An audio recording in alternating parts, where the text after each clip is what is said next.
सावन महीना सुहाना बा, तोर मजनुआ महादेव के दीवाना बा।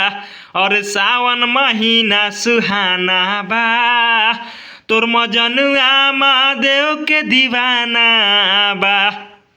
तो हेलो दोस्तों, आपका स्वागत है हमारे YouTube channel writer Mahesh Prajapati में। तो दोस्तों, आज हम एक न्यू ट्रैक बोलबम का सॉन्ग लेकर आए हैं जो फुल और फ्री है। काफ़ी अच्छा मैटर है, डुएट मैटर है, लड़का और लड़की दोनों का मैटर है। जहाँ पर लड़की लिखा है लड़की का लाइन है, जहाँ पर लड़का लिखा है लड़के का लाइन है। तो चलिए स्टार्ट करते हैं बिना समय गवाए मुखड़े के साथ। चला ताड़ कान्ही पर लेही के कवारिया, बम बम बोला ताड़ ए हो सवारिया। और चला ताड़ कान्ही पर लेही के कवारिया, बम बम बोला ताड़ ए हो सवारिया।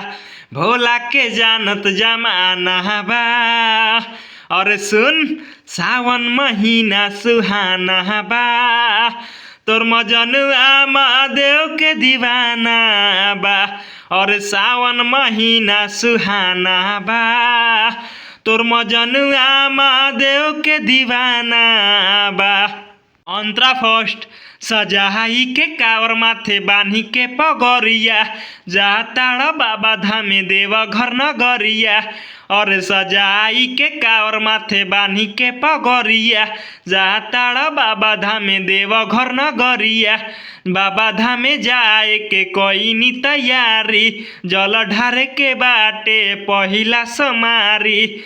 लागता बाबा पे जल चढ़ाना बा, और सुन सावन महीना सुहाना बा, तोर मजनुआ महादेव के दीवाना बा।